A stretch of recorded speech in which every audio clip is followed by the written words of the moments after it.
Roman is the biggest bad guy character in professional wrestling. When's the last time you got laid? French toast is the exchange student that you have like a 3-week affair with. Like, we can see that you don't have pants on. Can we tell the truth about Dusty sooner or later? Bro, less people wanted that than are currently watching our stream.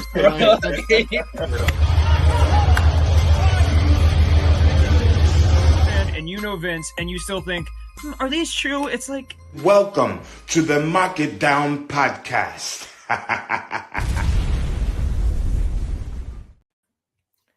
Hello, everybody, and welcome to another edition of the Mark It Down podcast. My name is Nick Cummings, joined tonight by Matt Cascone and James Asante. We are all going to do our best because A, it is late, and B, we all blew our voices out at the House of Glory show last night. So we will see what we can do. But we are here tonight to discuss AEW Revolution. What a show. I absolutely loved it. And we have to start in the obvious point, which was the end of the show, which saw Sting and Darby Allin face off against the Young Bucks in Sting's final match. Although with the gash Darby had, it almost feels like it might have been. Oh my God. Darby's last night on Earth. Yeah, Seriously. That he's climbing Everest. We'll see what happens with Darby. But it was indeed Sting's retirement match. And holy hell did they show out. Darby was not kidding when he said he was going to kill himself to Sting's last match. Produce a phenomenal match for Sting's last match. And he did. They did. This match was phenomenal, James. I loved every second of it. I was marking out like it was 1998. And Sting did end up winning, retaining his perfect record in AEW and going out as AEW Tag Team Champion. First of all, thank you, Sting. Thank you, Steve Borden, for everything you've done in professional wrestling. Thank you for your time in WCW. Thank you for your time in WWE. Thank you for your time in TNA. Thank you for your time in AEW. Thank you for letting me be a fan for all these years. Thank you, Darby, for not dying. Yet. We'll see. He looked Mount like Everest is calling. Shock. He also looked like he was in shock by the end of that. And also, thank you, Young Bucks, for proving why you were the perfect team for Sting's last match. I know how much discourse there was. I know how much anger there was that the Bucks were chosen as Sting's final opponents. This match showed why they were the right opponents. They were the perfect, smarmy bad guys. Thank you. We hate you. Super kick. Amazing. That is what I needed for the superhero that is Sting to face in his last fight. It was perfect. I loved it. They've served their parts beautifully, and I can't think of a better way for Sting to go out. We all thought, I did, damn, Sting's going to go out on his back. You know, the Young Bucks are going to win the championships, and Sting is going to go out on his back. And then I'm watching this match, and I'm like, please, God, don't let it happen. Let Sting persevere. Let Sting win. And then there was the first EVP trigger. Then the second EVP trigger. One. My body couldn't handle it. It was incredible storytelling. It was fun matchmaking. Darby's dive from the top of the ladder in the ring to the outside through. My dad, when watching, he was like, "Oh, they have safety glass. No one's gonna get cut on that." Nope. Dad, Sorry, Paul Papa there, G. Papa G. Yeah.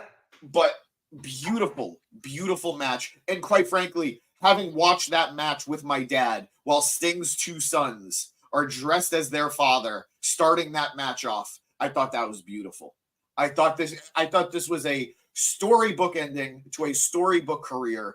And the only downside, pay-per-view timing is a bitch because we don't know what the hell was said afterwards. But I'm trying not to be a nitpicker. I'm not trying to focus on the negative because that match from entrance to final bell was beautiful. Thank you, AEW. This was booked the right way. And also, I know I'm talking a lot. Matt, I'm going to let you rave about it hopefully next.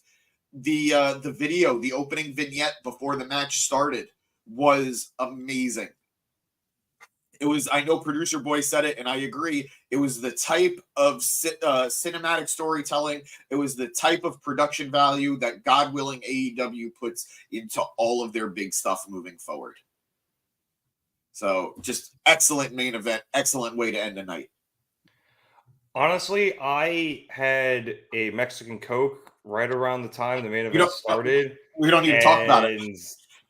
Between that and the adrenaline, because the adrenaline of watching that match, because you're right, James, when he kicked out at 1, it was like I was a kid again. I was rooting for this guy to win because I needed the superhero to overcome the odds. I wanted Sting to win so bad, even though all logic and every, smarky booking thought I ever had was like, the Bucks should win. It makes the most sense. They've been perfect bad guys. What's up, Dev? It's good to see you. Every bone in my body was like, they should win this match. But I wanted Sting to win, and he came through. So despite your stupid T-shirts tonight, what did you think of this match, even though you're on the wrong side of this absolutely wonderful send-off for Sting? And the wrong side of history. The history books will remember this, Matthew. As long as they're remembering me, I'm good, bad, ugly. I don't give a shit. I thought the match was overall great. I mean, the video package in the beginning was a lot of fun. And then like his sons, like I wasn't kind of paying attention to, I've got my little Lego Stinger. I was trying to get a picture with Lego Stinger and the TV screen, which is not easy to do. So when his first son came out, I was only kind of like half paying attention. And I'm like, oh, he's doing red, white, and blue. Okay. Like very, very cool. Not what I would have chosen. And then like as my buddy Peter, I like to call him tomato face Sting, comes out. And I was like, oh wait, those are his sons. Okay, that's fun. And that was great. The glass, I mean, Jungle Boy must be stewing in his own juices. I didn't even make the connection. I didn't even make the connection. So I think what all you're saying is like about, I disagree with the finish, and I will tell you why. It's a beautiful ending, like the fairy tale ending, the riding off into the sunset, which everyone loves, and including myself. I agree. But wrestling has no ending. So we still have to go to Dynamite on Wednesday. And now it's like, do we have a tournament for the tag titles? Does Darby find a new partner? I think if the Bucks had won tonight, which I thought they should have personally, I think it would have been on the level. And this is a bold statement, but I'm gonna say it anyway. It would have been on the level of when Brock Lesnar beat the streak. So I agree with you, but the problem is, look how divisive that finish was. I agree. I didn't like when Brock did it. I agree. Like I'm not saying. Let me finish. Go ahead. Jump on. So I'm not saying that was the right call, but it was so massive, and I think that would have been massive for the Bucks, who have kind of been. I don't want to say they're on a decline, but they're not as hot right now as they've been in the past. And I think this would have gotten them to that next level. Like you're always looking to get to that next level. And I think that is a shame that they don't have that. So I actually agree with him. Go ahead, James, but I do agree with him. If I may, you are correct about something. Wrestling has no end. That's what Triple H was saying about finishing the story for Cody Rhodes and all that. But the one thing that a lot of people forget when talking about an ending is that the journey is just as important as whatever hypothetical ending people imagine. And wrestling is about moments. Wrestling is about the memories that you make at those special events. Brock defeating Lesnar. Jesus Christ. Brock defeating Taker was an insane moment and an insane memory because we never thought we'd see it. We were so sure, we were so adamant that Undertaker's streak was going to live forever that when Brock did it, shocking. 1 second as I'm having a poignant moment. So that's what made that moment so special, even if it's infamous. We knew tonight Sting was leaving no matter what. Win, loss, draw, no matter what, this was it. This was the end for Sting. So having the Bucks win would have been good for the Bucks. You lose that special moment. You lose that special memory that in 10 years' time, when people talk about Sting's retirement match, you think he really went out the hero that he was. And I get what you're saying. Just let me finish real quick, and I'll send it right back to you. The Bucks can benefit just as much with this loss as if they could have won. Because as it is, they are already some of the most hated people in professional wrestling, no matter what they do. There are always going to be people who do not like Matthew and Nicholas Jackson, the EVPs, the Young Bucks. So giving that extra heat, sure, but now they have an even bigger chip on their shoulder where they've been insufferable these last several weeks on AEW TV. Handing out fines to people, threatening people's careers, lording their positions over the rest of the roster. And that was when they were confident that they were going to win. Now that they're bitter that they lost, they're going to be the worst. And this guy crying is the reason why Sting needed to win. He would have cried if he lost. For sure. But that guy deserved that moment, is what I'm saying. I'm not saying he wouldn't have cried otherwise, but reward them for their faith. Reward them for being fans and reward them for watching this show, in my opinion.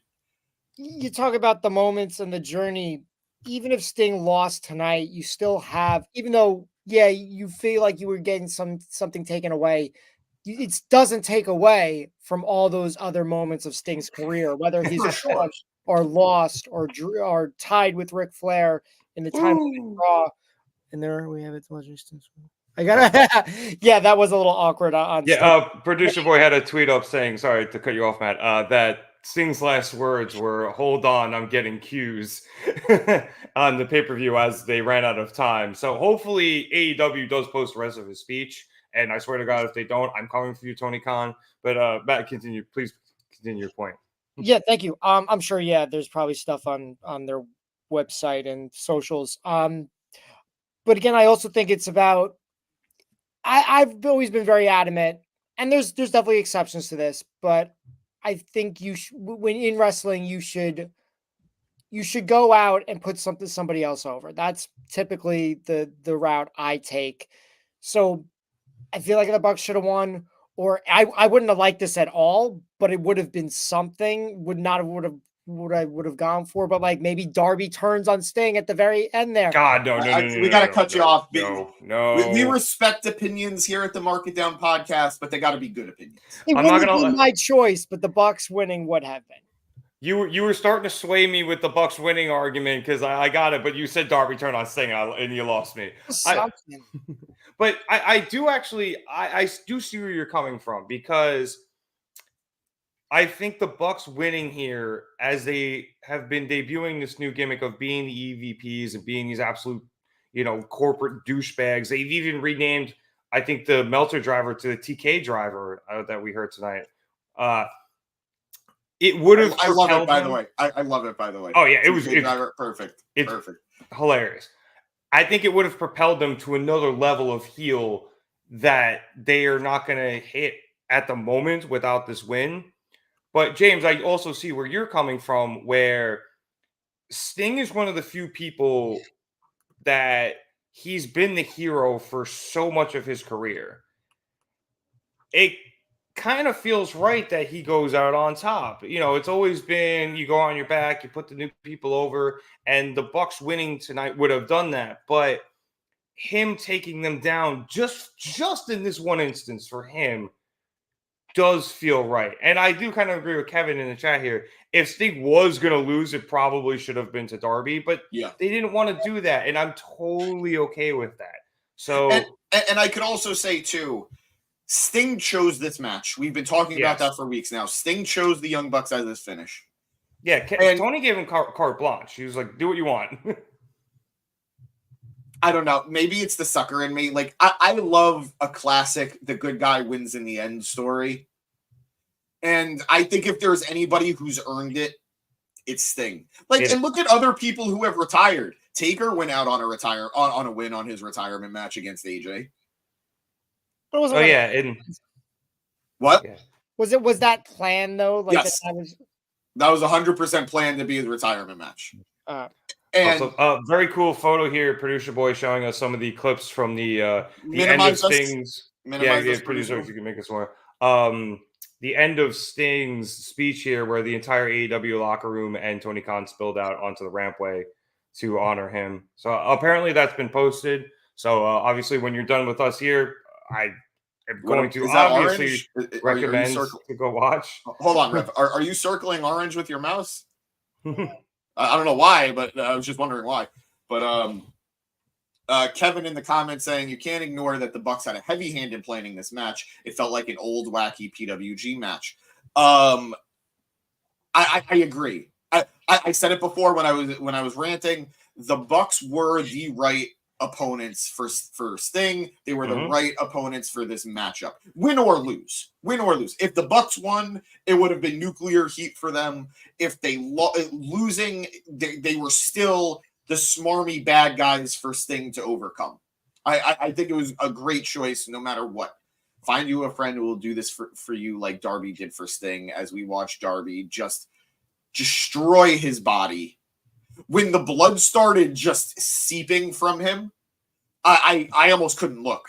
I'm not a squeamish guy. I'm not somebody who's like disgusted by blood or anything, but that was a grotesque sight. That was a bad one.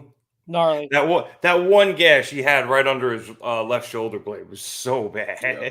And I do just, again, with Matt, I think this is a matter of no matter what, it's just differing opinions, whether the Bucks won or Sting and Darby won. I think no matter what, this was a great, great send-off for the Icon. Yeah, we can agree on that. It's just I'm less invested in tuning in to see AEW on Wednesday. You know what I mean?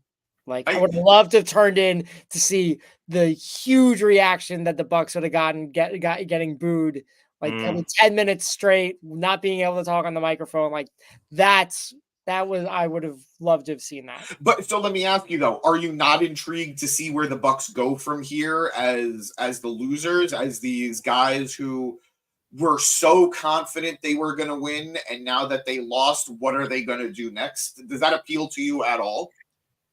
Not really. Like, I mean, they're losers, so why do I care? I mean, if it ends up being interesting and someone's like, "Hey, did you watch AEW last night?" I'm like, "No." "Oh, you should watch what the Bucks did was like really interesting." Then it's like, "Okay, yeah, I got it on DVR. I'll check it out." But no, I'm not like, "Boy, I can't wait to watch Dynamite on Wednesday." That's just my personal feelings. That's fair enough. I do feel like the argument here is almost short-term pleasure versus long-term game. Yeah. Because obviously we're loving that Sting is going out on top, but I think you could have gotten a lot more in the long run had the Bucks won as tag champions, as these corporate EVPs now. That the promo, like you said, Matt, on Wednesday would have been absolutely fire because of the heat they would have gotten. There was a lot to play with there. And while I think we all love this match and love the ending of it, as a singular moment, there was, like I said, a lot to play with should the Bucks have won this match. And also now too, we have to think, we're getting another Tony Khan tournament because the man loves his tournaments. Right, seriously. And we're gonna have a tournament to presumably get new tag champions. So they have options. Again, like I said, I'm not really interested in tuning in, but there are options here. Does Darby get a new partner? Do they do a tournament? Do the Bucks say, "Hey, we're the EVPs and we're we're stripping you, Darby, and we're making ourselves champions. Probably not going to happen, but like they have options. I would actually love option 3. Just for the shittiness of it, I would love it. I do want to acknowledge Kevin. Just glad that Flair didn't turn on Sting and starts managing the Bucks. We do got to acknowledge Ric Flair was involved in the match, as was Ricky the Dragon Steamboat. Both taking bumps, both there to protect the Stinger from a vicious beatdown from the Bucks. Flair literally shielding Sting's body with his own and taking a vicious super kick for it. And Ricky the Dragon Steamboat getting attacked with a super kick, and I believe took a chair to the gut. Chair shot, yeah. And I just want to address this comment, this combo comment from Eric. Why would we care what the Bucks want to do? They just lost, and that again goes to Matt. And I could tell you, in regards to a different matchup, I am super fucking intrigued as to what's going to happen to Swerve and Hangman. And let me tell you, I care more because they lost.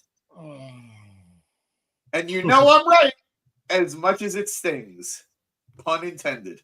So I get it. It's different circumstances. I do understand that. And I know that that's almost an unfair comparison. But I'm going to use it because it makes me sound better. Other than that, Kevin saying put the titles on Mox and Claudio. I mean, I would not be opposed to a BCC tag title run. I think they've earned it. Kevin with a great comment. Why should we care if Cody is wrestling Roman again? He lost. I think the more we do care, Matt. Don't pretend that we don't care. There was a second we didn't. Remember the chicken getting thrown in the ring? We were all just kind of like had our hands in our. We were all stressed out and we were all worried about what would happen to Cody after. I can't say I wasn't invested in Cody at any point. The chicken notwithstanding, that was just good, pure comedy. But I was always, what are they going to do now? This sucks. I'm mad. But what are they going to do now? So sometimes the loss creates more mystery. But again, I am willing to admit these are different. I am willing to admit these are different scenarios, different circumstances. And speaking of that, Kevin, if Cody loses again, then I will. Oh yeah, I'm out. On that one, I'm out. But that's 2. That's everybody 2. gets 1. Yeah, exactly. Sure, but in this example, we don't because they lost. You don't. I disagree with you. Kevin saying this loss just fuels them into being more obnoxious heels, which is what they are best at. That's the point I was trying to make, but I couldn't be as eloquent as my friend Kevin Wise Gamgee. I agree with you on that standpoint, but I don't think anything they can do now will be as big as if they had beaten Sting in his last match to win the AEW World Tag Team Championship. That's all I'm saying. And I think that, and the thing is, I actually don't necessarily disagree with you. But where we differ is I can't say that I'm not intrigued to see what comes next. That's the only part where I split off from you, because I do see the value in the argument of long-term booking versus the short-term moment, as Rev put it. But yeah. All right. Well, I feel like we're just going to go back and forth on this all night. So I'm going to move things along here. Sounds good. Once again, I will say. Please, go ahead. I was just going to say thank you, Singh, but please go ahead, James. I am probably going to have to duck out, guys. I do apologize about that. I got another engagement I got to deal with, but I just want to give my final thoughts on the rest of the show. I thought Takeshita versus Ospreay was quite possibly match of the year contender, if not outright match of the year so far.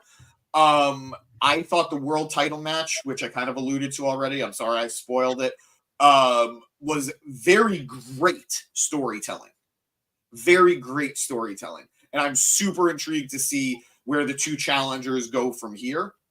And I really did enjoy Bryan versus Eddie. I need my man to win a match. I'm sorry. I need my man to win a title because he wins. Yeah, no, I know. We're wearing losers tonight. I mean, so's Rev with the Reds. But yeah, they are terrible. Bulls. I feel kind of bad about that. But shots fired. Right? Yeah. But I need my man to win a title. I know we're honoring his wishes, but you know what? Maybe some wishes shouldn't be honored. And You're gonna win a title, and you're gonna like it. Oh man! But I love this pay-per-view. I think this was the best outing they could have put out tonight. Blueprint GB saying top 5 Mount Rushmores of wrestling: 1 Hogan, 2 Taker, 3 Austin, 4 Flair, 5 Sting.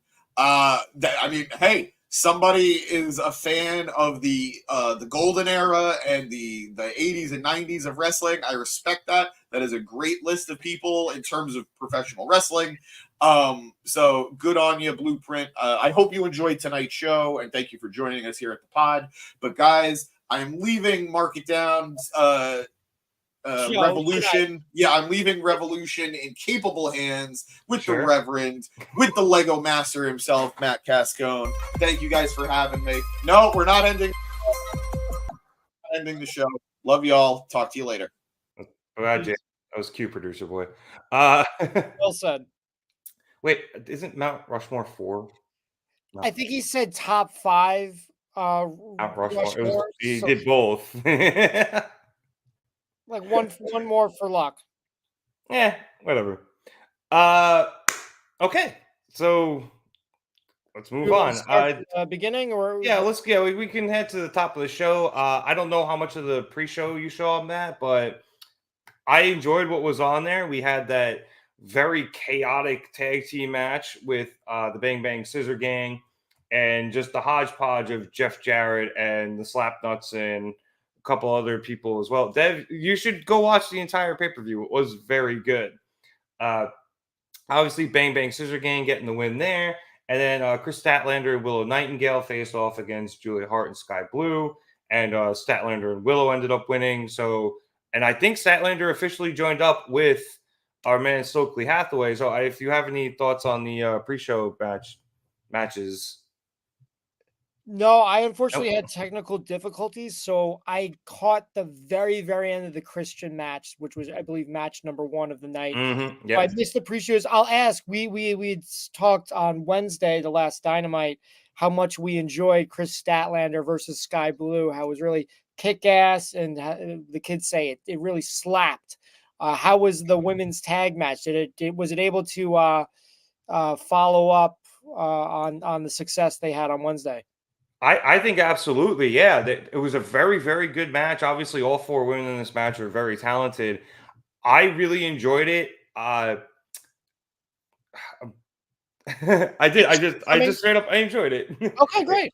It was a good match. I thought they built well off of what they did on Wednesday.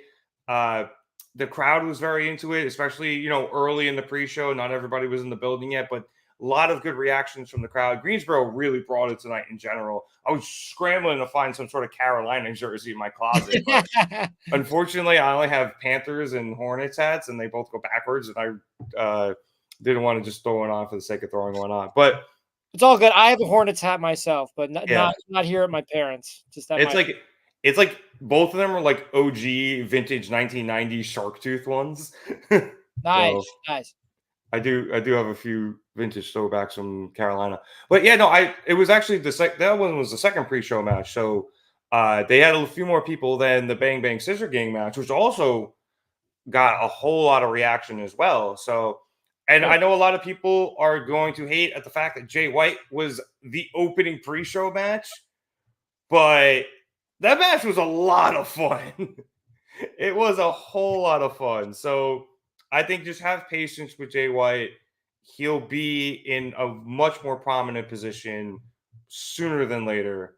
And I wouldn't be surprised if it's like him and Will Ospreay leading this company in the next, for the next couple of years, along with hopefully a returning MJF. the man's on the card, the pre-card, but he's on the card. So, it's progress. Yeah. Eric saying the match was a mess, but Eric, you hate everything in wrestling. So, all right. I didn't see it, Eric, so I can't disagree or agree. So, I mean, it was 12-man tag match. Yeah, it was chaos, but it was fun. Jay White got the win. So, and he cut a promo after, but I didn't really hear it. I went to go get food. All right. Let us move on as we do get a quote from Jay White at the end there. maybe a big business. I'll handle some business on my own from Jay White. They're cooking shit with him. He's on the back burner, but he's still hot. He's still catching some flames. So don't worry, people. It'll be fine. Let us move on to the aforementioned Christian Cage, or as Nigel McGuinness would put it, Christian Cage versus Daniel Garcia match for the TNT Championship. We have Christian Cage winning and retaining after interference from Nick Wayne. I thought great showing from Daniel Garcia here.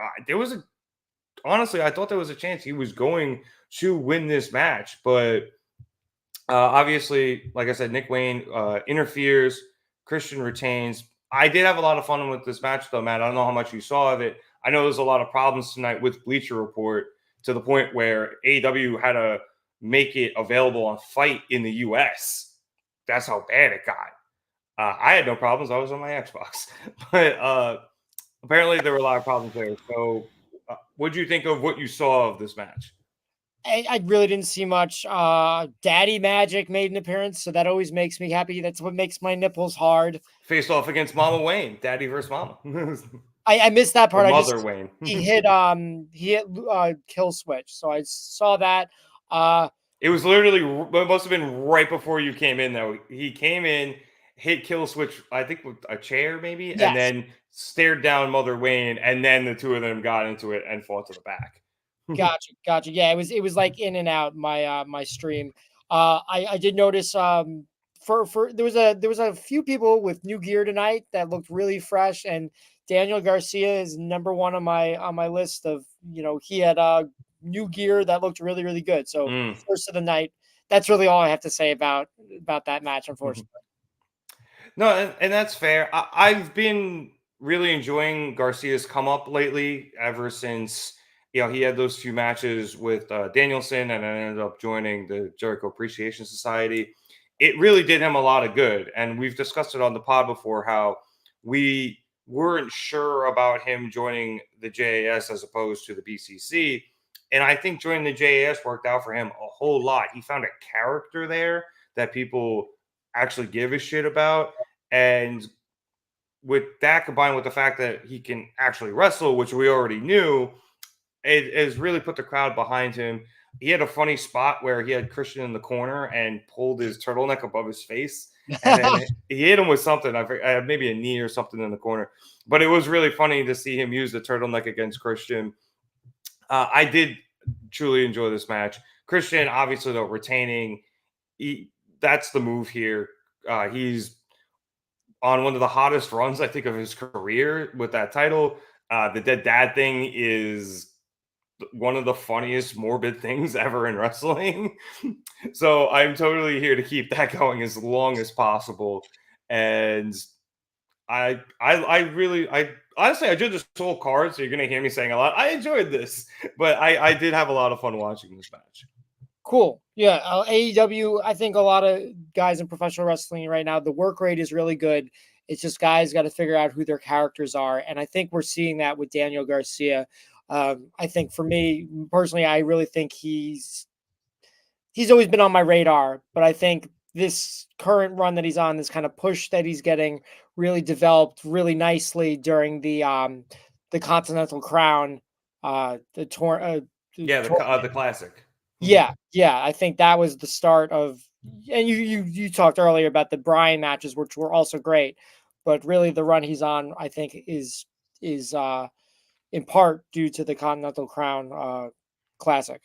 Yeah. No, and you're absolutely right. He got a lot of good experience against a lot of high-profile wrestlers. He got some good wins in there, and he was the underdog in those matches, as he was tonight. So I think getting that experience, getting that run, getting the crowd behind him helped a lot. And now he's in this position where he's fighting for a championship, even though he obviously came out on the wrong side of it tonight. He's in enough of a position where he can do that, and I think that's great for him. And he's very young. He will get more championships. He will get. Well, yeah, he won the Pure title a while ago, so he will get more championships. He will get more championship opportunities, and he's a guy that you can build up and then build around, and will be a great piece as he gets older and for years and years to come. Well said. Let's move on to the aforementioned Continental Crown, as we saw Eddie Kingston face off against Bryan Danielson. People are going to be mad that Bryan lost. We already heard James before he left say that he's upset. But Eddie Kingston did come out on top in this match. I tweeted out, and thank you for everybody who followed along with me on Twitter, at marketdown_pod over on Twitter. I tweeted out, I didn't think I was going to be able to get behind a wrestler more than I ever did Daniel Bryan during his fight against the Authority. And then I met Eddie Kingston. I love Eddie. And Dragoon, who's not here tonight, I think he's kind of missing the point where Eddie, he looks like a bum and people think he's a bum. And his whole thing is he's finally realizing his potential. Like, that's the point of his character. He's been told he's a bum so much that he believed it for such a long time. And now he's coming into his own. He has these championships. And now he has beaten arguably the greatest wrestler on the planet twice. So, and then obviously after he got Danielson to shake his hands, they had a whole thing in the locker room afterwards. It wasn't on TV. It was online. Producer Boy just threw it up there if you want to go check that out after the show. And I definitely have to. Same. But Matt, I love both of these guys, so this match was just perfect for me. No notes. Same. I think I wrote. Let me see what notes I did because I totally agree with you. Oh, so you do have notes because I don't have any. No, just to humor me. Oh, Nigel, always love. I think Nigel is always solid on commentary, but I really like this attitude he has with Bryan Danielson and hating him, and obviously due to their shared history. That long burn's going to pay off, man. It's going to pay off. I hope so. Yeah, you would hope it at Wembley, but even if it doesn't, it's just very entertaining and doesn't take away from anything. So I enjoyed that. Let's see what else. I think, and this is going to be controversial because I do love Eddie.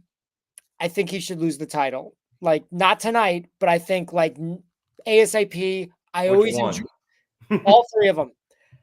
I enjoy Eddie as the guy on the hunt, the guy with nothing to lose, the guy who's on the chase. I prefer him being the chaser than the champion. I want him to eventually become champion, but I want to go like all or nothing. I want to see Eddie Kingston become world champion, not the next world champion, but I want to see him become AEW world champion. And I think in order to do that, he has to overcome more adversity, and that adversity would be losing this Triple Crown. Right. So I think that for me, I don't know if you agree with that, but I think Eddie should lose the title, even if it's like an open challenge come Wednesday. I don't know if we can do that right now. I know what you're saying, and I do agree with you. And we did have him win a world championship. He won the Ring of Honor world title. And in New York, we all said for years, we've been doing this podcast for like almost 3 now. Almost happy birthday to us. But before you had joined the pod, we were saying as we were running up to Grand Slam, Eddie needs to win the AEW world title in New York. And we got him winning a world title in New York. It just wasn't the AEW world title. I do agree with what you're saying. I just don't think he needs to lose on Wednesday. I think we got to play this out a little bit longer. And eventually he gets to that world championship, the AEW world championship. After what happens tonight in that title match, which we'll talk about later, I don't necessarily know what that title picture is going to look like at the moment. But eventually, I truly do hope Eddie Kingston wins the AEW World Championship. He deserves it.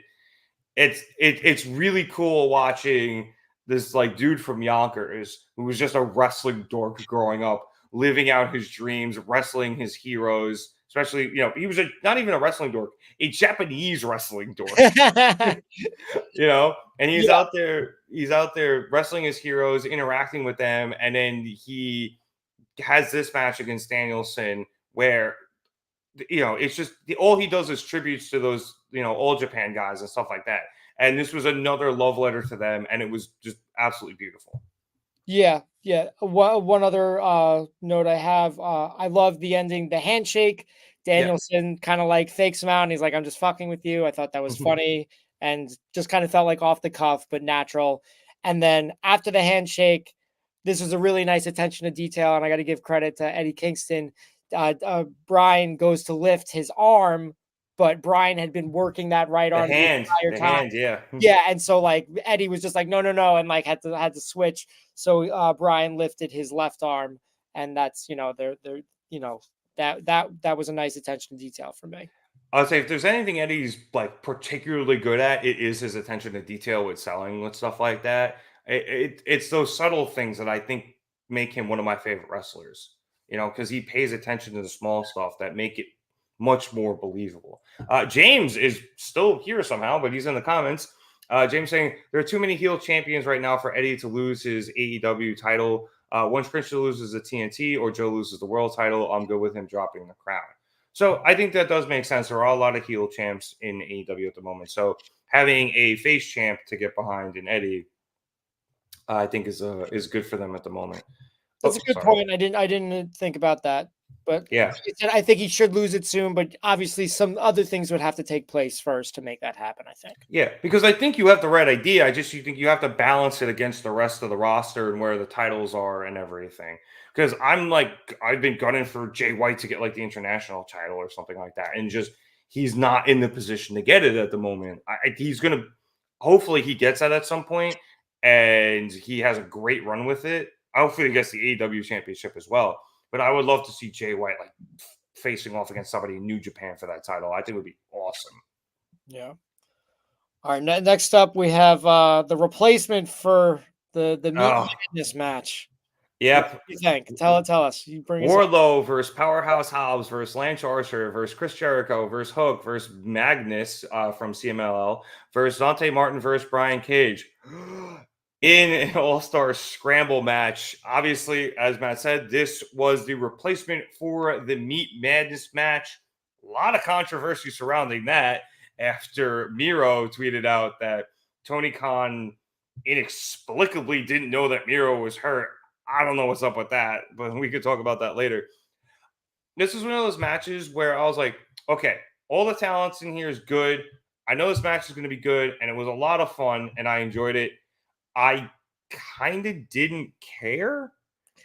And then I heard that Wardlow, who ended up winning the match by pinning Dante Martin, which made sense. I thought it was a logical ending, considering everybody in there and what they're doing with Wardlow.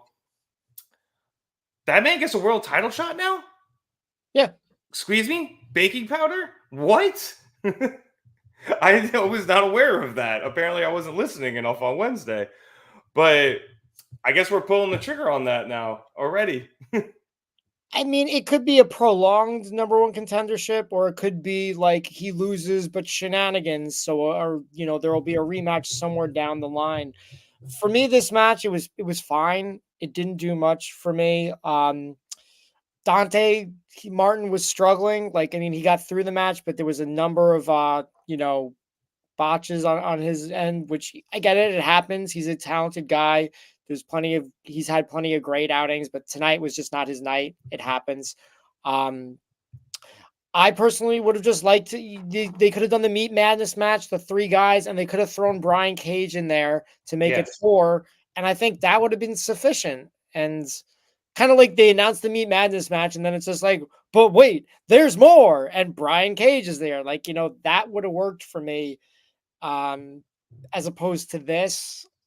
Again, it wasn't bad, but it was just there. Exactly. I think that's the term for it. It was there. We did get our little, tease with the Meat Madness with the 4 big guys facing off against each other, and that was kind of cool. The meat chants were there, but honestly, I don't have a lot to say about this match because I just kind of checked out of it, and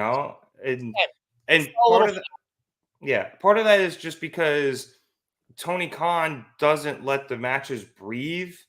Obviously, he does have a lot of matches on his card, and very clearly he has a hard cutoff because he cut Sting off during his, retirement speech.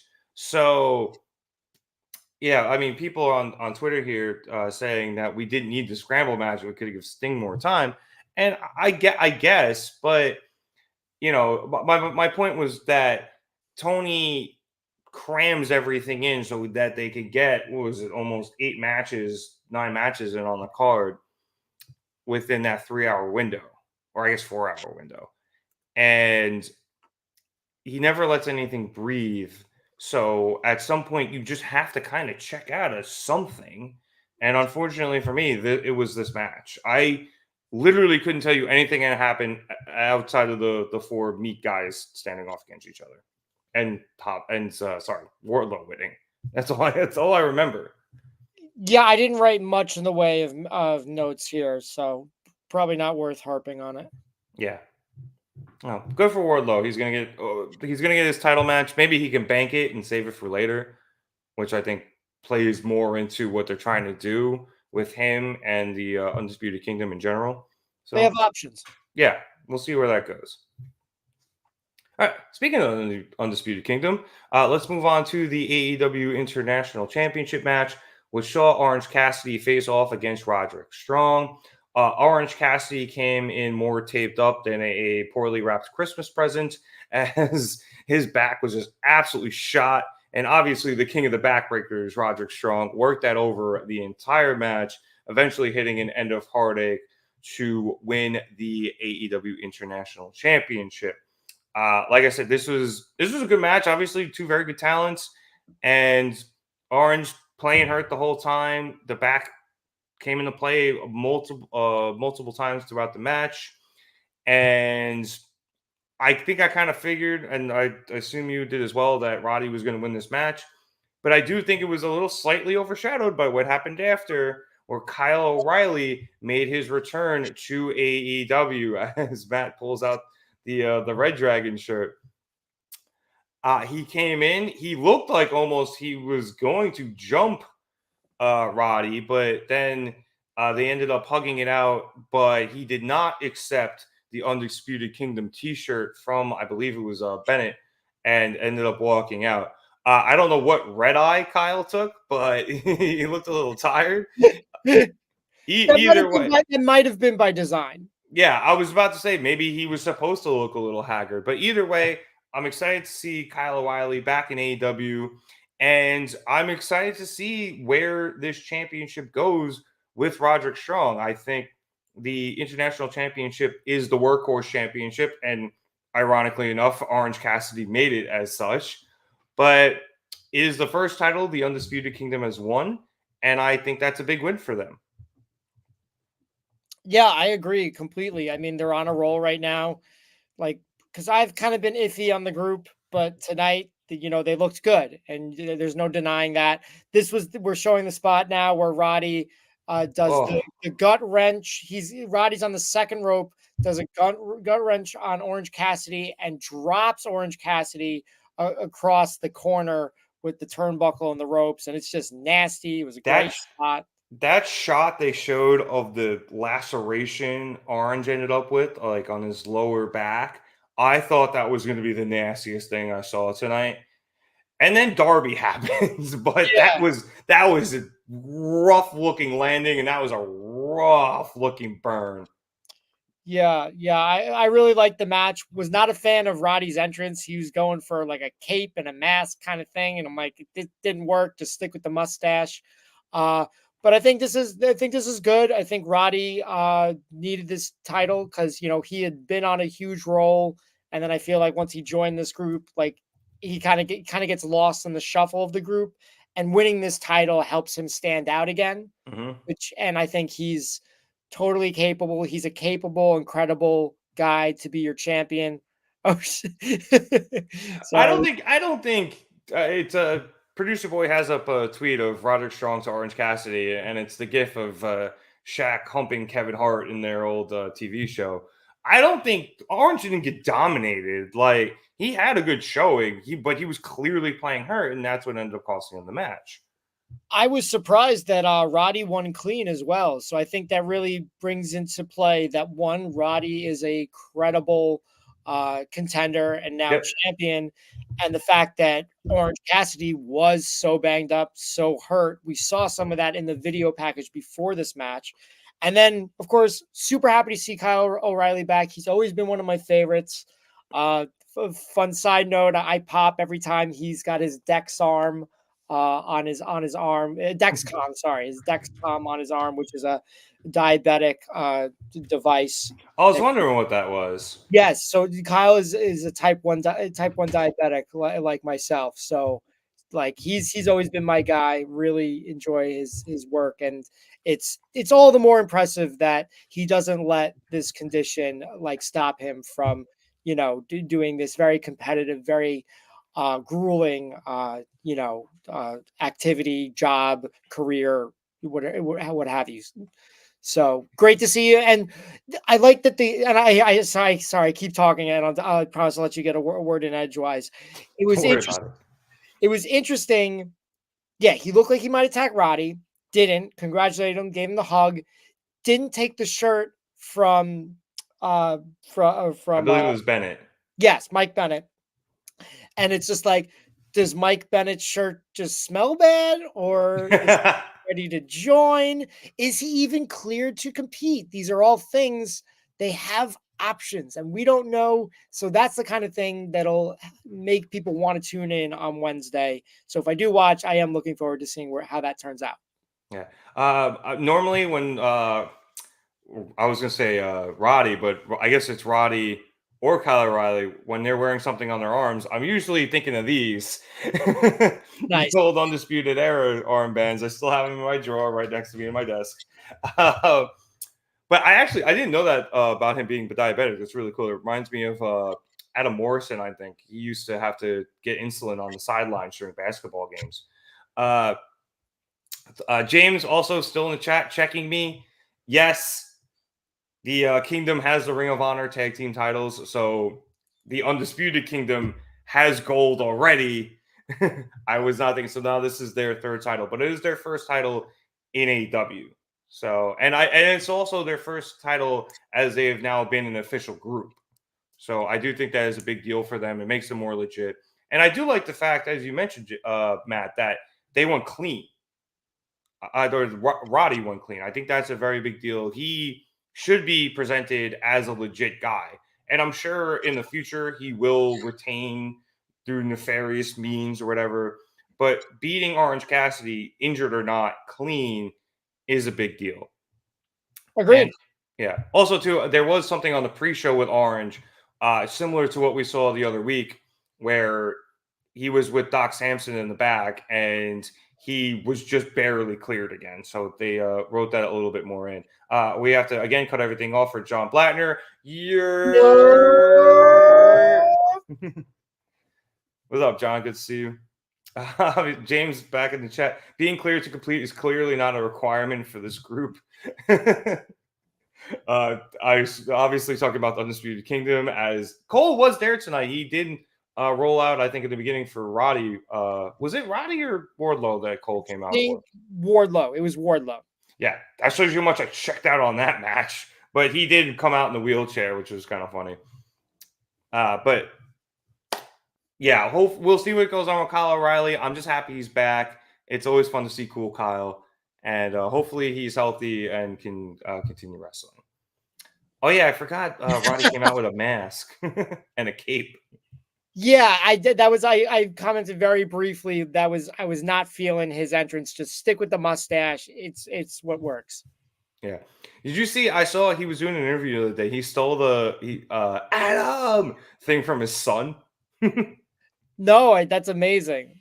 Apparently, yeah, his son will just like over enunciate or just yell like a word in a sentence and just go right back to monotone. And he thought it was funny. He stole it from him. Awesome. I think there was he was on with CVV, and I think he was telling that story. Oh yeah, he found it. Thank you, producer boy. Immediately found it. Yeah, from CVV. I don't play the audio because I don't want to get copyright struck. But shout out him though, to CVV. He's a great interviewer, and I do love his interviews. Although you should check out ours; they're pretty cool too. All right, let's move on to our next match, which saw Jon Moxley and Claudio Castagnoli of the Blackpool Combat Club face off against FTR in what I knew was going to be an absolute banger, and I was right. This was just this felt like an old school like Southern wrestling tag team match. It was just absolutely 4 dudes just kicking the shit out of each other. Dax bloody to all hell. And we had the BCC coming out on top. Honestly, really random production side note, we should just have that as a clip and just have that as a drop for episodes, producer boy. But yes, we had the BCC come out on top in a great match. A little bit of an acknowledgement of respect afterwards. They didn't shake hands or nothing, but they all kind of gave each other like the nod of that was a good fight, like thanks for that type of deal. I love this, and I've been saying this for weeks. Styles make fights. These guys have great chemistry together. They're all so physical. It's not really flippy, obviously. No flips, just fists. But they just go at it 110%. And everything they were holding back in the last few weeks of facing each other, they brought out tonight, and it was great. Yeah, so I haven't been watching AEW much in the past month. I said that on the last episode we did. And so going into this, like I saw the video package. I'm like, okay, it's a good video package. But at the same time, I was just kind of like, man, I don't really care. But these guys are so good. Like, don't get me wrong. Like, I'm always up for Claudio being in a tag team. Kings of Wrestling shirt, throwback. Yeah. So I was just like, even though I didn't care going in, I sat down, I watched, and they delivered, and it was in my opinion, the second best match of the night. It was great. Let's see notes I wrote down. Undertaker drop there. Okay. We'll workshop a producer boy. Don't worry. I mean, Moxley, it was interesting. Moxley hit a great submission early on. Like it was like a head scissors, like something where he used both his feet and his arms, and it required the other guy to come in and break it up. And that was like early on in the match. I'm like, oh, that was like unexpected but cool, and it made sense. The Doomsday reversal power slam, and I think that might have been where Dax got busted open, or did he get busted just before that? I think he got busted on the stairs, but yeah, how the fuck did Claudio counter that? I don't know. I missed the stair spot, but yeah, that afterwards was just, it was awesome. I loved it. And after that, it was just like move after move of just awesome stuff.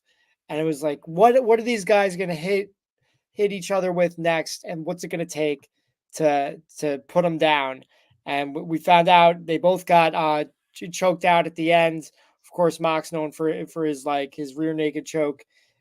This time it was like I think that was technically a rear naked choke. Yeah, he hit the rear naked with the body scissors in. Yeah, it wasn't his typical like bulldog thing though that he does a lot of times. But that's what did it. That's what ended the match, and just great. If they keep doing this, and hey, either of these teams could be great as the next tag team champions, but I would like to see Mox and Claudio get some kind of recognition after all they did get the W tonight. I think that would be pretty cool, especially considering, with Sting's retirement and the fact that him and Darby are tag champs. We mentioned it earlier. There's probably going to be a tournament because Tony Khan loves his tournaments. And I think we're going to get some really good matches out of that. I would like to see Claudio and Moxley maybe go on a tag title run. And that would be really cool. Also get some more gold into the BCC because I think, Moxley had the international title for a while, but pretty much the only guy carrying around gold in the BCC is Yuta, and he's hurt. So having them come out as tag champs, and they wrestle all the time, so we'd have the tag titles on Dynamite or on Collision all the time. I think that would be really, really cool. Even if we got, a grudge match again between FTR and BCC in the finals, I would take it again. Maybe it's too early, but it's an option. Way, yeah, it's on the table. I would love to see this match again. It was a banger.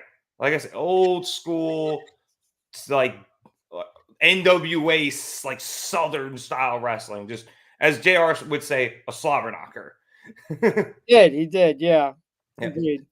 And I just really briefly, JR covered the last two matches with the AEW Championship match and Sting's retirement match.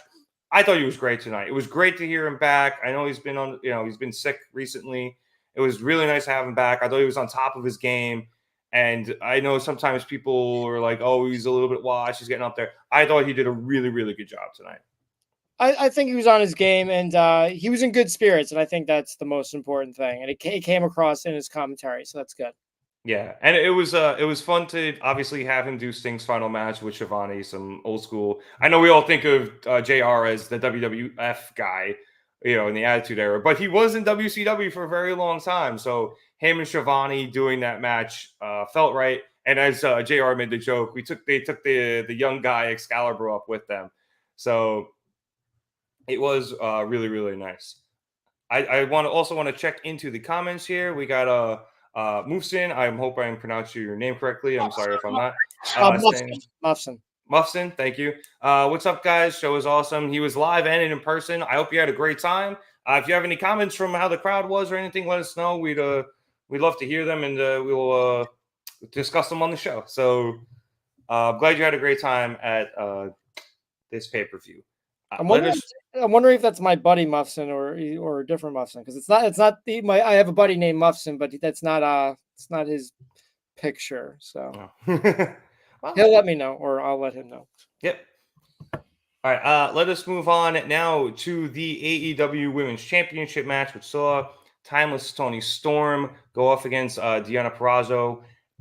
I was super faked out and worked by the beginning in the entrance, where Mariah May came out as old school Toni Storm with the flat brim snapback and the old gear. And I was really, really excited.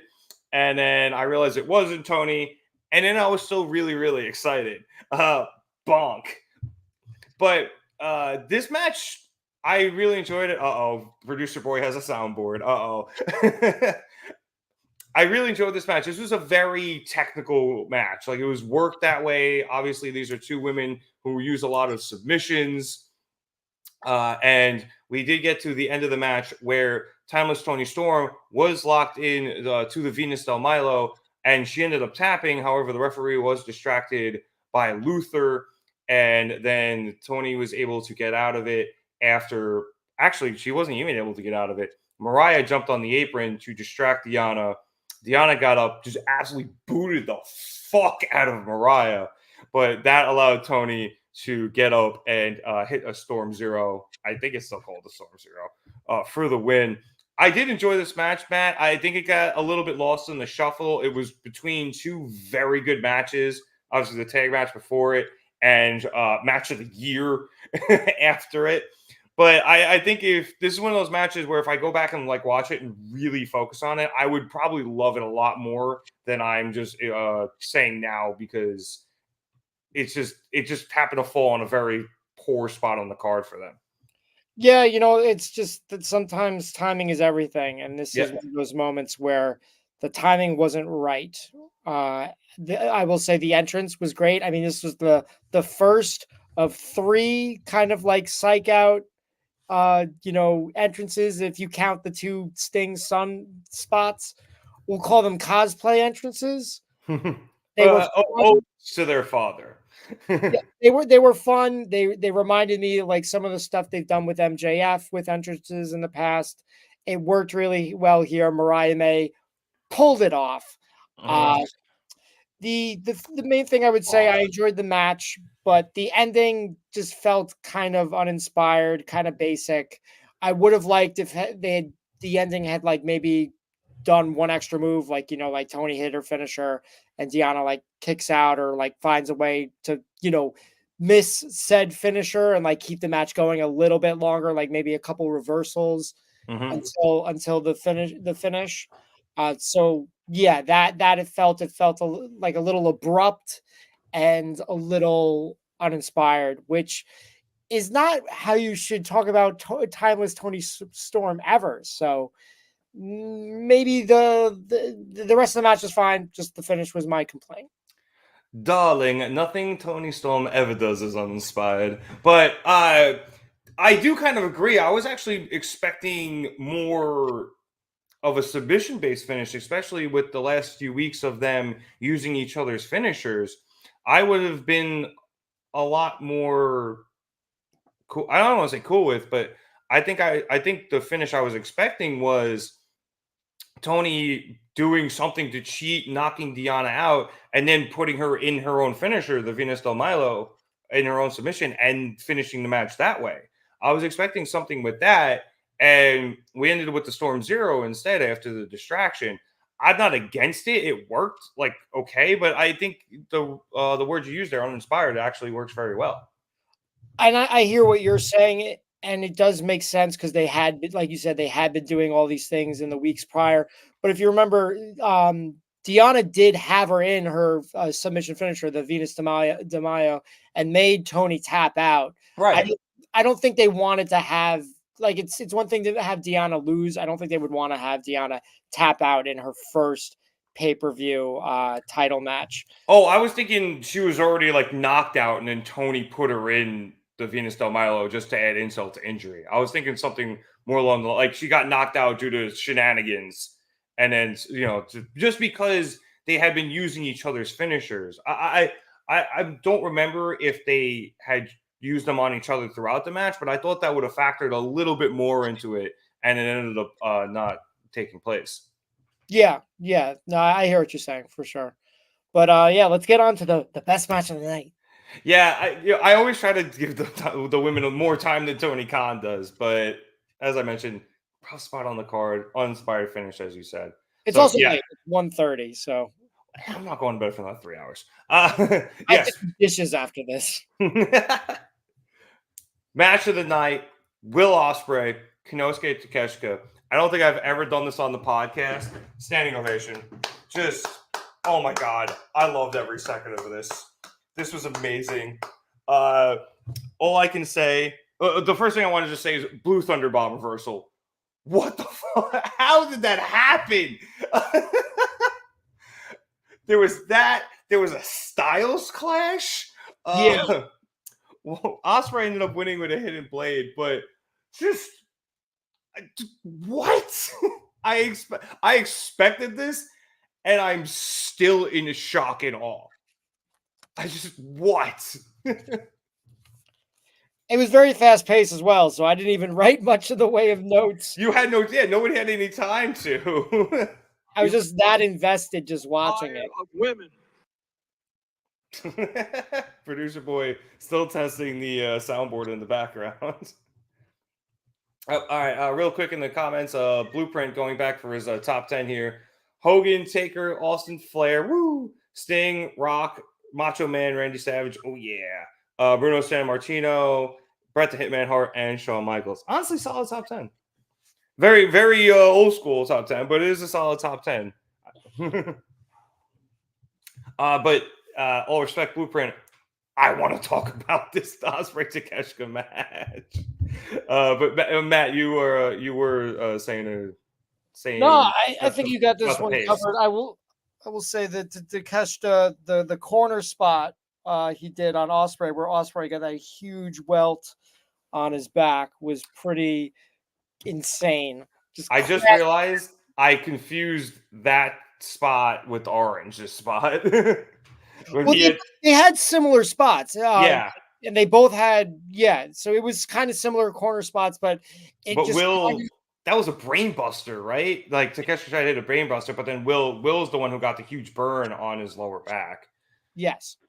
Yeah. So just from the press conference that AEW is still currently having, Will Ospreay says that AEW has the quote most elite roster ever, lists off some of the wrestlers that he wants to face them, but his main three goals are win world titles, retire Billy Gunn, and get Nando's sponsorship. What's Nando?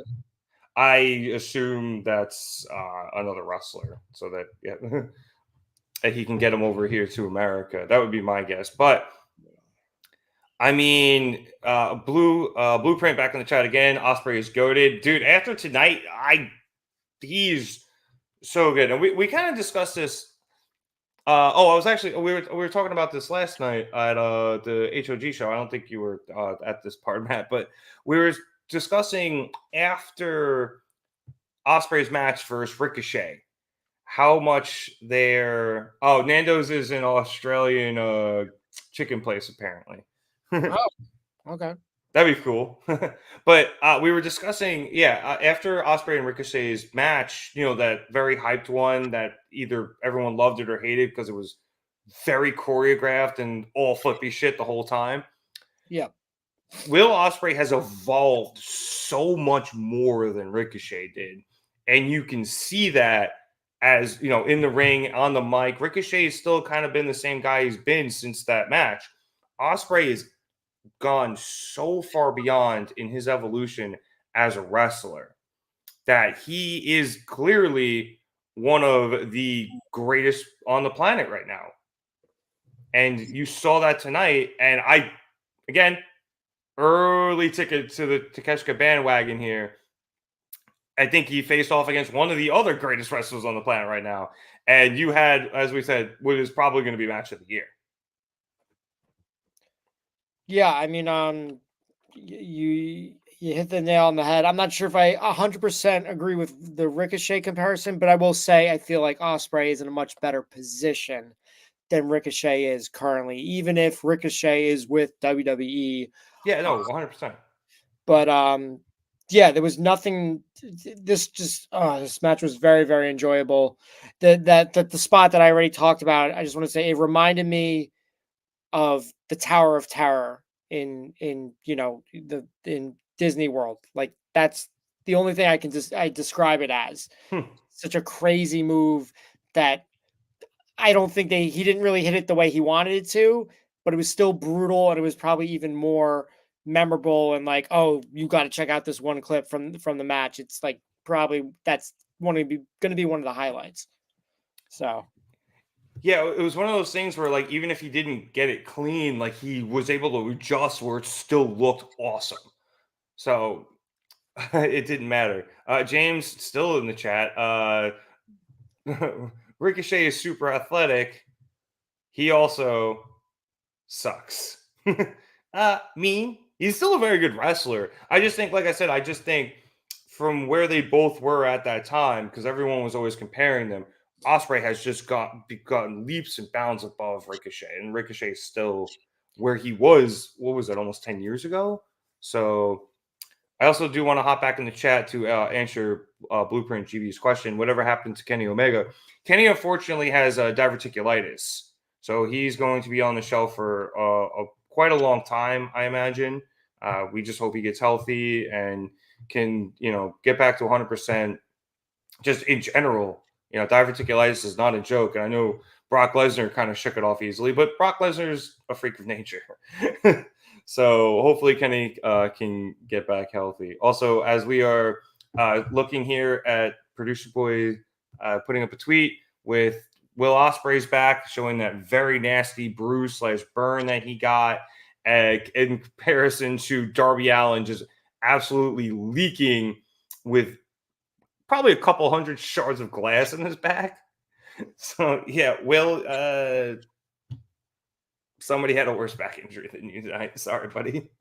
And basically the picture is stating, like, Tony Khan seems to be wanting to protect his new toy in Will Ospreay, as opposed to Darby Allin, who's just kind of like, obviously everyone likes Darby, but he's like, yeah, you can do whatever you want. Like, go jump off a bridge, or go do the X Games, or go climb Mount Everest. He doesn't really seem to have any caution towards Darby, which is interesting. Yeah.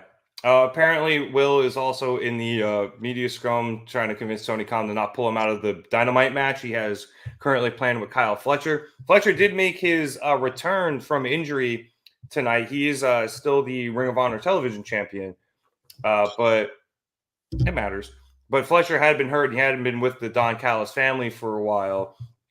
And Fletcher made his return. And it was announced that they are having their match Wednesday on Dynamite. And they had a quick stare down, but they ended up hugging and reuniting and throwing up the United Empire hand sign. So I think we are getting the seeds of them eventually splitting from Don Callis. That carny piece of shit was a little more attentive to Takeshita after the match than he was Will. Also, he was great on commentary. I hate Don Callis and kayfabe, but he is very good at his job, and he was very good on commentary tonight. I'm glad you brought that up because I was going to forget, but I thought all the commentary spots tonight were solid. Like they were switching things around, and it felt fresh. And it also felt that the people that were coming in, whether it was for a couple matches or just one match, it was like, yo, this guy's on his game. It wasn't like Titus O'Neil at WrestleMania where it's like, please go away immediately. Like, I like you, but just not in this role. So yeah, Don was great. The match was great. I wouldn't mind if they postponed Ospreay and TV. Fletcher. Yeah, sorry, I'm getting tired. TV Fletcher, champ guy. The only thing I don't like about that match, and this is an issue I think AEW has had in the past, where it's like they have a singles champion and they want their bigger guy to take on the singles champion, but they don't want to take the title off the champ, so they make it non-title, and it's just like they do that a lot. Like you remember they did with Zack Sabre Jr. and Bryan Danielson when Zack was the New Japan television champion. They do stuff like that a lot. I can give you more examples, but again, I am a little sleepy. But so that's my only complaint take about it. It's not the end of the world. I'm sure they'd have a great match, but they could postpone it for a week. And again, make champions defend their titles. Yeah, I do kind of get where it's like, okay, it's a Ring of Honor title. You could defend it on AEW television, but it doesn't need to be defended on AEW television.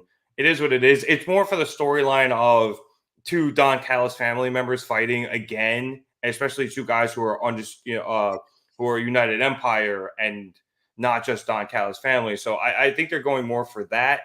If they just postpone it a week because Will's back's fucked, I get it. I'm not going to complain.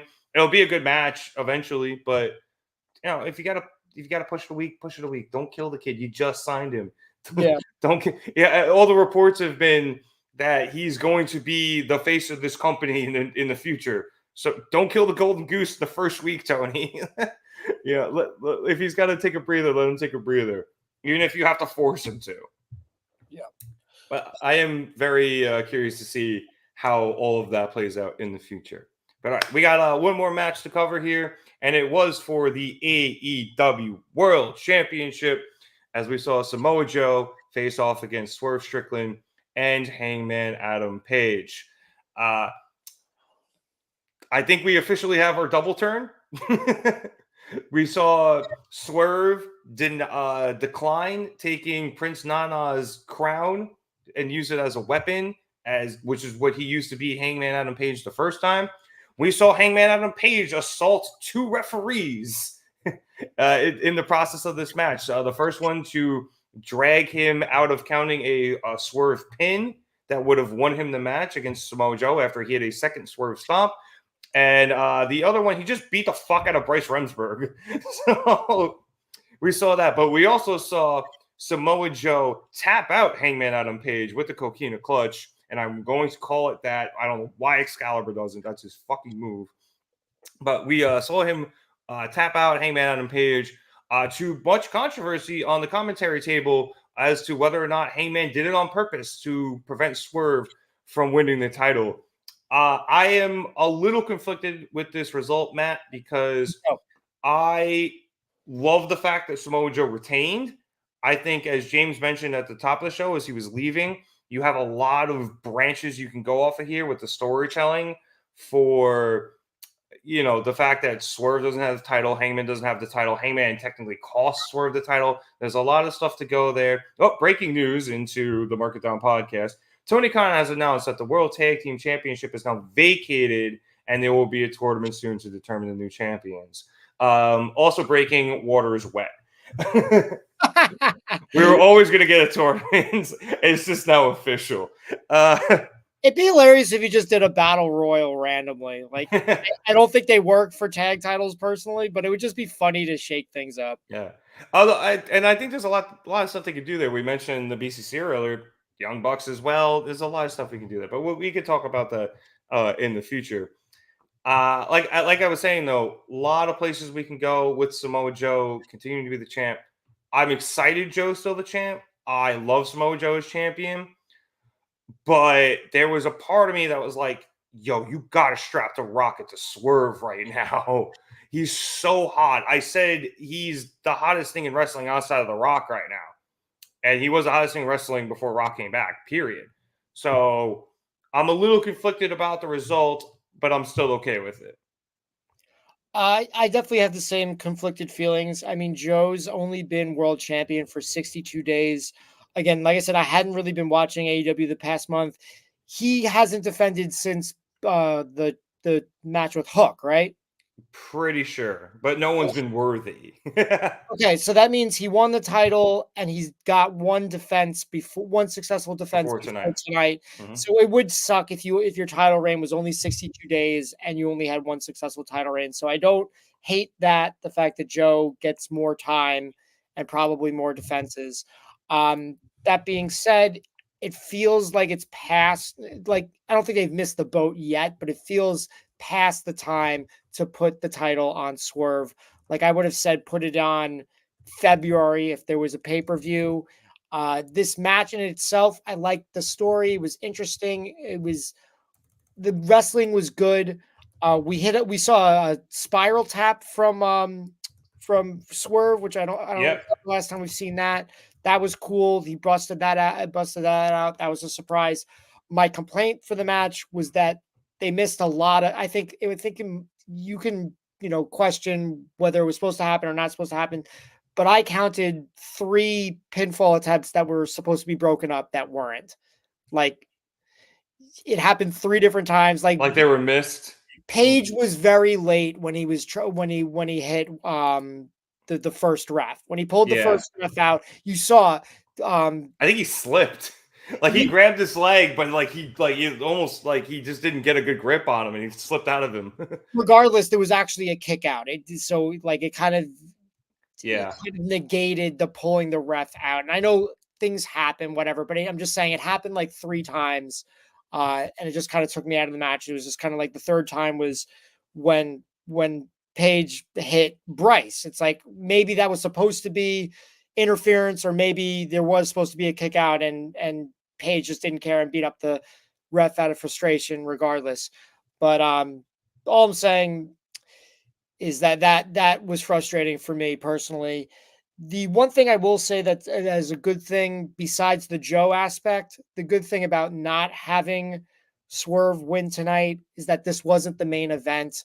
I don't think you want to crown, personally, I wouldn't crown your first world champion. If we're first, sorry, again, I'm tired. Speaking is hard. I wouldn't crown your first black world champion in AEW and not have it be the main event of the show. Yeah. So that's a good point. Hopefully that's what they're planning to still have Swerve be world champ sometime down the line soon. I could wait for the April pay-per-view. They called it Dynasty. That's coming up in April. That's just over a month away. That could work for me. We'll see what happens. I also think too, if you're going to give a guy his first world championship, I'm not sure if Swerve has won any in any other promotions, but you don't want to do it in the co-main. He won the Evolve World Championship, which is unfortunately no longer in business. I don't know if any other ones. Yeah, I was assuming he had a couple like indie world championships, but I was thinking more bigger promotions. No disrespect to the indie promotions, but Evolve was great. I miss Evolve very much so. Yeah, I was gonna say I used to catch some of their stuff on YouTube. It was good from whatever I saw of it. The line about Samoa Joe, producer boys put it up on the screen a couple of times. Samoa Joe saying in the press conference about the crack Swerve said about him going back and doing commentary in a poncho. It's like the guy in the poncho just whooped your ass. I love Joe, man. My favorite thing about Samoa Joe is he's always such a quick-witted badass. It doesn't matter where he is on the card, what he's doing, no matter the losses he takes. Like, he will step to anybody, and you have to take it as a threat. One of my favorite promos of all time is when they were doing that. It was him, Roman, somebody else, and Brock Lesnar in the ring.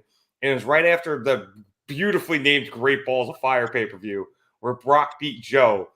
And Joe came out and he was like, I had your ass. I put you to sleep and you got lucky.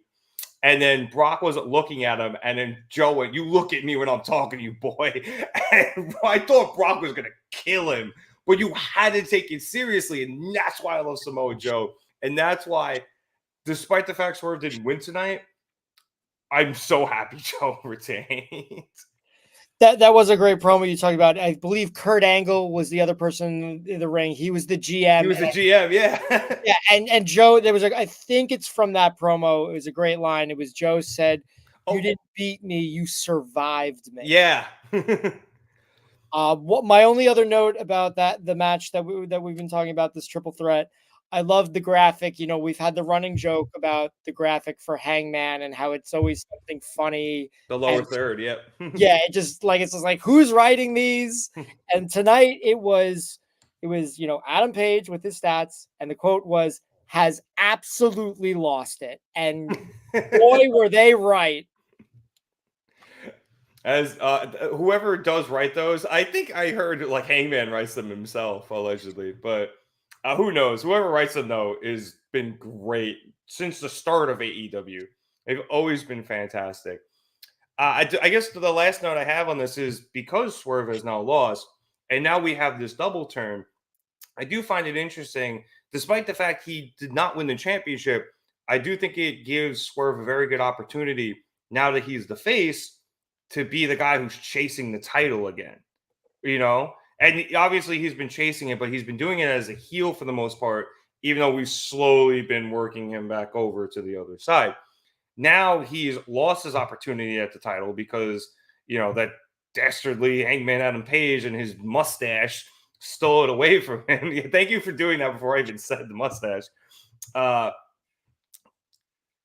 Now Swerve has an opportunity where he's probably going to have to build himself back up, especially with the ranking system. Samoa Joe's thing has been, you got to come with your resume and a rank and your reputation, and then maybe I'll see you. Swerve lost. He's out. Well, he shouldn't fall. That I don't know exactly how the rankings work. I just remember there was one time like Britt Baker was in a multi-woman match, and like it's whoever takes the pin is the person that gets really bumped down. Like, so Adam Page will be at the bottom. Swerve, I don't know how his rankings work. He won't have to start from the bottom like Page, but like I'm not sure where it is in the hierarchy. I think he'll probably be in the rankings, but I think storyline-wise, Joe's just going to refuse to face him. He's going to be like, you lost, back of the line, sorry, bitch. And I think it's going to be like that. And Swerve will have to go through whomever to work his way back to getting a shot at Joe and earning that right. And he's going to do it as a face. And I think it's actually going to be potentially a really good run-up to whatever he ends up, until he eventually gets the title. I'm trying to look up rankings right now, so keep doing your thing. Let me see if I can find if there's an updated list. I was gonna say, I don't know if they're gonna come out right after the pay-per-view, but yeah, bummer. Yeah, I imagine Hangman's gonna probably fall out of the top 5. It's also one of those things too. It's like, yes, very clearly Hangman could be a top 5 contender, but he lost his shot. So I think they usually kind of do a thing kayfabe-wise where it's like, all right, you lost your title shot. We're going to drop you out of the top 5 so that it allows new contenders to rise and possibly get a title shot. And then if you go on a huge run, then obviously we have to put you back in. Yeah, like I said, I remember something about, and this was early on, real quick with the rankings. It's funny, I looked it up. The first thing that pops up for AEW rankings, it takes me to 2022, so not exactly current. That's the first pop on Google. I remember specifically Britt Baker was like, I think in a fatal 4-way while Riho was champion, and like this is like OG. Again, this is why I'm having a hard time remembering, but it was something along the lines of like the person that got pinned is 100% knocked down, but the person involved in the match who didn't get pinned but still lost only like dropped a couple of points. Yeah. That makes sense. And I get what you're saying. I just think storyline wise, it makes sense for Swerve to just be put aside, literally put aside by Joe. I think Joe's gonna be like, no, you lost your shot. Fuck out of here. Joe will definitely do that. And I think Swerve's storyline reason will be like, hey, I didn't get tapped out. Yeah, I had you beat. Hangman was taking out the refs and you took out Hangman. Nobody did anything with me. Like, I'm still in this. We'll see. And we should definitely, we'll have to wait and see what the official rankings are. Yeah. Tune in next week on Dragon Ball Z. No, but I do like your reasoning is right, and it's going to be what Swerve says, and I think what I'm saying is what Joe's going to say, and Joe's reasoning is going to win out. But eventually, I think it'll be a little bit quicker for Swerve to get back into the title picture after he, overcomes the odds as the face, and then he will be champion. I think sooner than later. Maybe not next month, but maybe the pay-per-view after that. I want next month. No more waiting. Strike while the iron is hot. Perhaps. I probably should have seen Joe winning tonight, though, because you did mention Joe has only had that one title defense. If he had the Hikaru Shida run where he had like 8 title defenses in the last couple of weeks, then he would have lost. But he only had the one. So, yeah. But hey, I'm here for Joe's champ. All right. But that was AEW Revolution 2024. Matt, this was a hell of a fucking card. This was a hell of a show. I think it was Kevin earlier in the chat that said he thought this might be AEW's greatest pay-per-view ever. I would have to do a little more mental math and remembering that I can't do right now to think so, but I think it's definitely got a shot at being considered as such. I had no problems with this card whatsoever. I was entertained top to bottom, and I'm still kind of running off the adrenaline from the Sting match. I'm pooped. I have no adrenaline left. I couldn't tell you if this is the best card in a while or not, because again, mental math and need sleep, but I have to do dishes first. But it was a good show. Glad we watched and glad we got to talk about it. Yeah, you can just leave the dishes till tomorrow, dude. No, I'm visiting my parents' house, and I did some cooking, and I need to do the dishes. Otherwise, my mom, it'll be hell to pay tomorrow. That's just what you got to do when you're visiting family. Fair play. I remember I mentioned that Mexican Coke, and I think that's still coursing through my veins. I swear to God, there's real cocaine in Mexican Coke. Gotcha. I was trying to remember what that reference was. Now you've told me. I'm like, I knew. I had those like glass bottle Cokes, like in Spanish. I had one of those, and nice. Real sugar. I need one of those right now to do dishes. I don't take one. You won't fall asleep until 4:00 in the morning, like me. All right. But considering Matt is falling asleep, producer boy even left. He's so tired. So let's wrap things up. I would like to thank everybody so much for watching us here at the Mark It Down Podcast. We would appreciate it if you could like and subscribe. Liking the video lets us know that you've enjoyed it, and subscribing allows you to get all of our videos, both our past stuff and anything we put out in the future. We will hopefully be live tomorrow for Monday Night Raw. I don't know what Danny's doing with his Raw fast forwards. It's Danny. If you've been on the channel before, sometimes he likes to do them and sometimes he doesn't. But hopefully he's on there. We will obviously be back on Wednesday to review Dynamite. We got the Gym Pack Zone for you TNA fans on Thursday. And we are obviously live after almost all pay-per-views. We didn't do the Australia one because even I wasn't up that late. And if I'm not up that late, no one's up that late. I was close, but no, I was not up that late. Yeah. Also, be sure to check out our interview with Alexander Wolf, Axel Tischer. He was a great interview. We hope you guys enjoy that. We're going to have some more interviews coming up on the pod, so be sure to subscribe and you can catch all of those.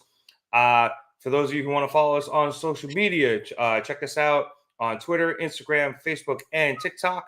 For those of you listening on Apple Podcasts or Spotify, where you can also catch us, our Twitter is at marketdown_pod. Our Instagram is at marketdownpod. YouTube is youtube.com/marketdown3665. We love chopping up with you guys on social media. We got a lot of good memes on Instagram. Danny does a lot of great shit over there. I highly recommend you check it out. I appreciate everybody who was hanging out with me over on Twitter tonight as I live tweeted the show. I had a lot of fun. Me too. All right, so I have to run down everybody, even though most of the guys are gone. So a departed James Asante, not dead, he just left the show early, and producer boy Eric Grisanti and Matt Gascon. My name is Nick Cummings. Thank you so much for watching us here at the Market Down Podcast. Have a good night, everybody, and now I got to find the outro. All right, there it is. Bye, guys.